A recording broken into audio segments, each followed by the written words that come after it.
ഇനി നമുക്ക് നോക്കാനുള്ളത് false and ഫോൾട്ടിംഗ് ആണ്. എന്താണ് ഫോൾസ് എന്ന് പറഞ്ഞാൽ, ഇതിന്റെ ഡെഫിനിഷൻ നല്ലോണം മനസ്സിലാക്കേണ്ടതുണ്ട്. ഫോൾസ് എന്ന് പറഞ്ഞാൽ ക്രാക്സ് ഡെവലപ്പ് ചെയ്യുന്നതിനെയാണ് നമ്മൾ ഫോൾസ് എന്ന് പറയുന്നത്.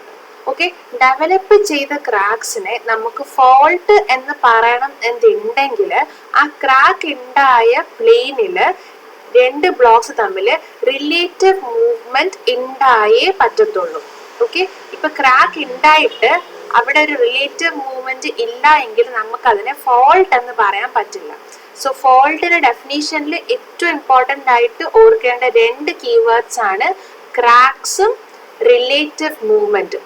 ഓക്കെ, ക്രാക്സ് മാത്രം ഉണ്ടായാൽ പോരാ, ക്രാക്സ് ഉണ്ടായ സ്ഥലത്ത് കൂടി ഒരു റിലേറ്റീവ് മൂവ്മെന്റ് ഉണ്ടായാൽ മാത്രമേ അതിനെ ഫോൾട്ട് എന്ന് നമുക്ക് പറയാൻ പറ്റത്തുള്ളൂ. Fault is always a crack or surface of fracture for a simple fracture surface, okay, where there should be a relative movement of blocks past each other.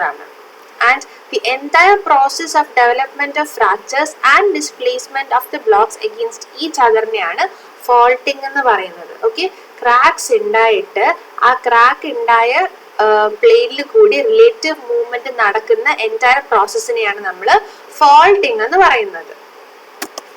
എങ്ങനെയാണ് ക്രാക്ക് ഉണ്ടാവുന്നത് അഥവാ ഫോൾട്ട് ഉണ്ടാവുന്നത്? ഓക്കെ, എന്തെങ്കിലും ഒരു ഇന്റേണൽ അഥവാ external stresses കാരണം okay ബ്ലോക്സിൽ കുഞ്ഞു fractures ഉണ്ടാവുകയാണ്. ആ ഫ്രാക്ചേഴ്സ് ഇന്റർ കണക്റ്റഡ് ആയി പോയി വൈഡൻ ചെയ്തിട്ട് ആ ഒരു ബ്ലോക്കിനെ രണ്ട് പീസായിട്ട് സ്പ്ലിറ്റ് ചെയ്യും, A1 A2.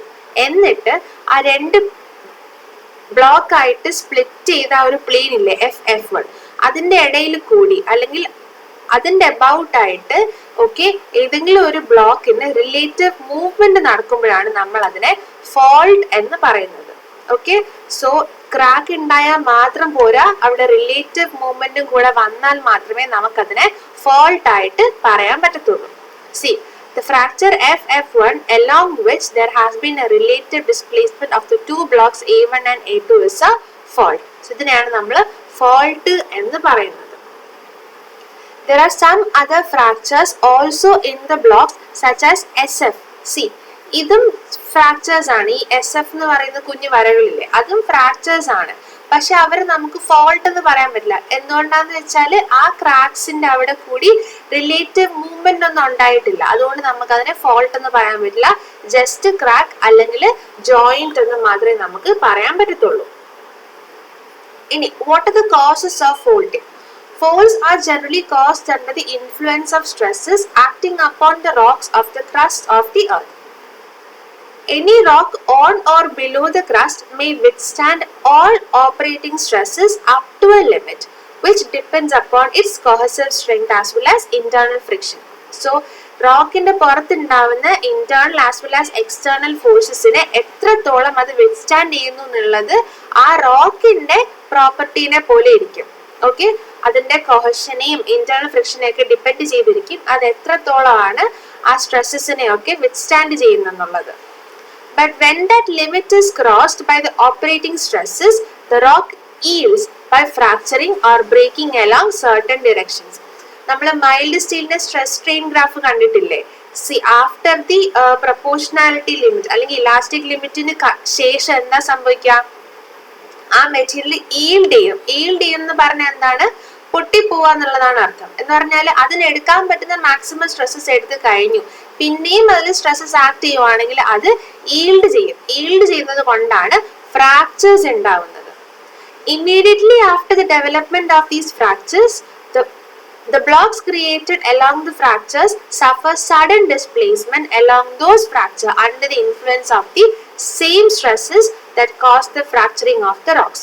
Okay, ഇമ്മീഡിയറ്റ് ആയിട്ട് ഫ്രാക്ചർ ഉണ്ടായി ആ രണ്ട് ബ്ലോക്ക് ആയിട്ട് സ്പ്ലിറ്റ് ആവുന്നതും ഓക്കെ ഒന്നെങ്കിൽ വേറെ ഏതെങ്കിലും ഫോഴ്സസ് അല്ലെങ്കിൽ the force that caused the fracture okay എന്താ ചെയ്യുന്നത്?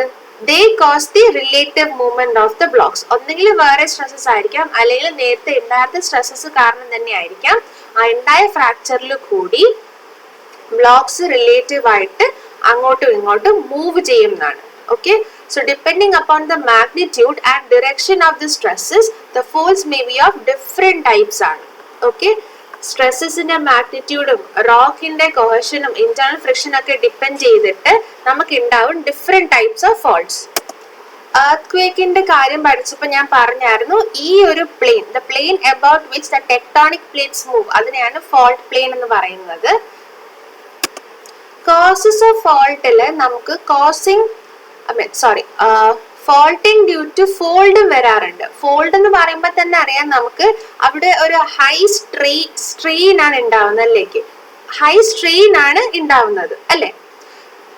സോ അത്രയും ഹൈ സ്ട്രെയിൻ കാരണം എന്താ സംഭവിക്കുക, ആ ആക്സിയൽ പ്ലെയിനിന്റെ അബൌട്ട് ആയിട്ട് ആ ഫോൾഡ് പൊട്ടിപ്പോകാനുള്ള സാധ്യതയുണ്ട്. അങ്ങനെ പൊട്ടിപ്പോയാൽ ആ ഒരു സ്ട്രെസ് കാരണം റിലേറ്റീവ് മൂവ്മെന്റ് ഉണ്ടാവുകയാണെങ്കിൽ നമുക്ക് ഫോൾട്ട് അവിടെ കാണാൻ പറ്റും. അതാണ് ഫോൾട്ടിങ് ഡ്യൂ ടു ഫോൾഡ് എന്ന് പറയുന്നത്. ബിക്കോസ് ആക്സിയൽ പ്ലെയിൻ എന്ന് പറയുന്നത് എന്താണ്, the weakest part of the folded region ആണ്. കാരണം ഏറ്റവും കൂടുതൽ സ്ട്രെയിൻഡ് ആയിട്ടിരിക്കുന്ന പോർഷൻ ആണ് ആക്സിയൽ പ്ലെയിൻ എന്ന് പറയുന്നത്. So sometimes that plane is also susceptible to faulting. പിന്നെ ഞാൻ നേരത്തെ പറഞ്ഞു plate tectonics, plate movement beneath the earth leads to ഫോൾട്ടിങ്.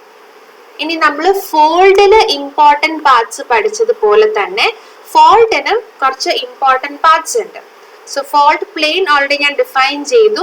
ഈ ഒരു the plane about which the relative movement take place is known as fault plane ആണ്. Okay, and if it is not planar, the same surface is simply described as fault surface എന്ന് പറയും.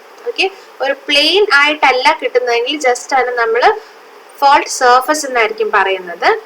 പിന്നെ വരുന്നത് dip and ഹെയ്ഡ് ആണ്. Fault plain ചിലപ്പോൾ vertical ആയിരിക്കാം, ചിലപ്പോൾ horizontal ആയിരിക്കാം, ഓർ ഇൻക്ലൈൻഡ് ആയിരിക്കാം. Okay, the dip of the fold is actually the inclination with the horizontal ആണ്. സോ ഈ ഇൻക്ലിനേഷൻ വിത്ത് ഹൊറിസോണ്ടലിനെയാണ് നമ്മൾ ഡിപ്പ് എന്ന് പറഞ്ഞത്.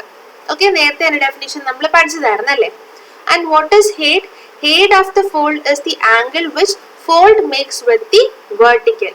So ഈ പടത്തിൽ എനിക്ക് തോന്നുന്നു കുറച്ചും കൂടി ക്ലിയർ ആണെന്ന്. ഓക്കെ, സോ ഇതാണ് ഫോൾട്ട് പ്ലെയിൻ. ഹൊറിസോണ്ടൽ ആയിട്ട് മേക്ക് ചെയ്യുന്ന ആംഗിൾ ഡിപ്പും വെർട്ടിക്കൽ ആയിട്ട് മേക്ക് ചെയ്യുന്ന ആംഗിൾ ഹെയ്ഡും ആണ്.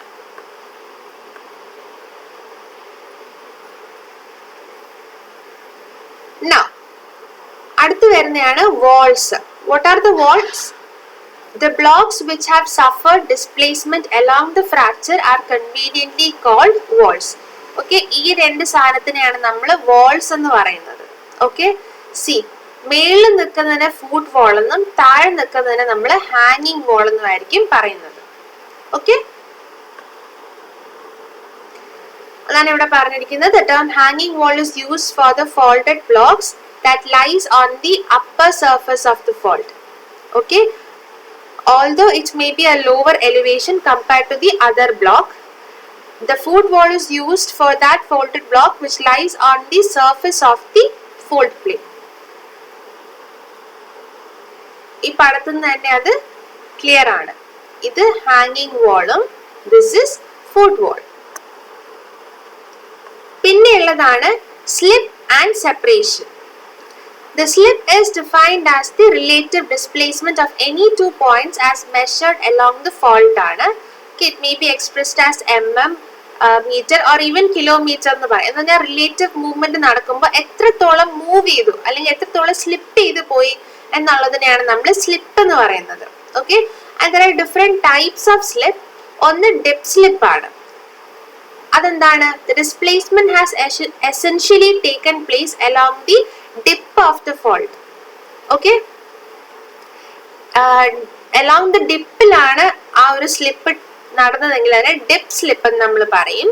Strike slip, the displacement has occurred along the direction of the strike of the fault. സ്ട്രൈക്കിന്റെ ഡയറക്ഷനിലാണ് നടന്നിട്ടുള്ളതെങ്കിൽ അതിനെ നമ്മൾ സ്ട്രൈക്ക് സ്ലിപ്പ് എന്ന് പറയും. ഓക്കെ, സി ഈ പടം കാണിക്കുന്നതാണ് സ്ട്രൈക്ക് സ്ലിപ്പ് എന്ന് പറയുന്നത്. സി ഈ പോർഷൻ നോക്ക്, ഈ സ്ട്രൈക്ക് കിടക്കുന്നത് നോർത്ത് സൗത്ത് ഡയറക്ഷനിലാണ് ആൻഡ് ഇതാണ് നമ്മുടെ ഡിപ്പ് ആംഗിൾ. സോ സ്ട്രൈക്കിന് ഡയറക്ഷനിലാണ് സ്ലിപ്പ് ചെയ്ത് അങ്ങോട്ട് നീങ്ങിയിരിക്കുന്നത്. ഓക്കെ, അതിന് നമ്മൾ സ്ട്രൈക്ക് സ്ലിപ്പ് എന്ന് പറയും. എല്ലാം ഡിപ്പാണ് സ്ലിപ്പ് നടന്നതെങ്കിൽ നമ്മൾ അതിനെ ഡിപ്പ് സ്ലിപ്പ് എന്ന് പറയും. If the displacement takes oblique to both these direction, it is called oblique slip. രണ്ടും കൂടി ഒരുമിച്ച് നടക്കുവാണ് എന്ന് പറഞ്ഞാൽ അങ്ങോട്ടും നീങ്ങി അതിന്റെ കൂടെ തന്നെ താഴേക്കും വന്നു എന്നാൽ തന്നെ നമ്മൾ ഒബ്ലിക് സ്ലിപ്പ് എന്നായിരിക്കും പറയുന്നത്. Okay, now it is separation. Okay, what is separation? Separation is the distance between two parts of the folded bed or layered rock measured in any given direction ആണ്. ഓക്കെ, എത്രമാത്രം അത് രണ്ടും കൂടി separated ആയി എന്നുള്ളതാണ് സെപ്പറേഷനിലൂടെ നമ്മൾ ഡിഫൈൻ ചെയ്യുന്നത്. Separation is specifically termed as offset, throw അല്ലെങ്കിൽ heave എന്ന് നമ്മൾ പറയും. What is offset? It expresses the normal horizontal displacement measured perpendicular to the faulted horizon and in a horizontal plane. See, throw എന്ന് പറഞ്ഞാൽ എന്താണ്? It is the vertical component of the dip separation ആണ്. ഈ ഒരു പാഠത്തിൽ നിന്ന് നമുക്കെല്ലാം മനസ്സിലാവും. ഓക്കെ, ആൻഡ് ഹീവ് എന്ന് പറയുന്നത് it is the horizontal component of dip separation. See, ഇത് foot wall 1, ഇത് hanging wall ആണ്. ഓക്കെ, സോ P1 P2 ഇതാണ് നമുക്ക് ഉണ്ടായ സ്ലിപ്പ് എന്ന് പറയുന്നത്. അതിലെ OP2 എന്ന് പറയുന്നതാണ് ഹീവ്. ഹീവ് എന്ന് പറഞ്ഞാൽ എന്താ? Horizontal displacement. OP1 എന്ന് പറയുന്നതാണ് ത്രോ. P1 P2 എന്ന് പറയുന്നതാണ് നമ്മുടെ slip. Okay, so this is our heave and this vertical movement is our throw. അടുത്ത് വരുന്നതാണ് rake എന്ന് പറയുന്നത്. What is rake? It is the angle between line on the fold plane and the horizontal. See, ഇതല്ലേ നമ്മുടെ fold plane.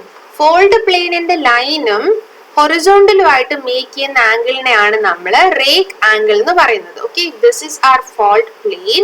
This is the line on the fold plane and the angle made by the line on the fold plane with the ഹൊറിസോണ്ടലിനെയാണ് നമ്മൾ rake എന്ന് പറയുന്നത്. ഇനി നമ്മൾ നോക്കാൻ പോകുന്നത് ക്ലാസിഫിക്കേഷൻ ഓഫ് ഫോൾട്ട് ആണ്, based on the apparent movement ആണ്. ഫസ്റ്റ് എന്ന് പറയുന്നത് normal fault. What is normal fault? ഈ പാഠത്തിൽ നിന്ന് തന്നെ മനസ്സിലായി. ഇവിടെ എന്താ ആക്ച്വലി നടക്കുന്നത്? ഡിപ്പ് സ്ലിപ്പ് ആണ് നടക്കുന്നത്. Okay, this is our foot wall and this is our ഹാങ്ങിങ് wall. Okay, up and down movement ആണ് ആക്ച്വലി ഇവിടെ നടക്കുന്നത്. ഓക്കെ, ഹാങ്ങിങ് wall has apparently moved down.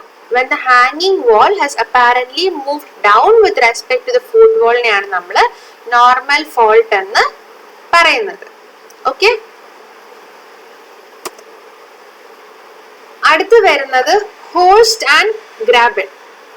നമുക്ക് ഈ പടത്തിൽ നിന്ന് തന്നെ മനസ്സിലായി അല്ലേ what is horst and what is graben. ഹോസ്റ്റിൽ എന്താണ്? When two normal falls appear on either side of the central wedge.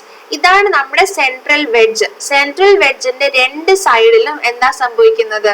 രണ്ട് സൈഡിലുള്ള blocks with respect to central wedge moved downwards ആണ്.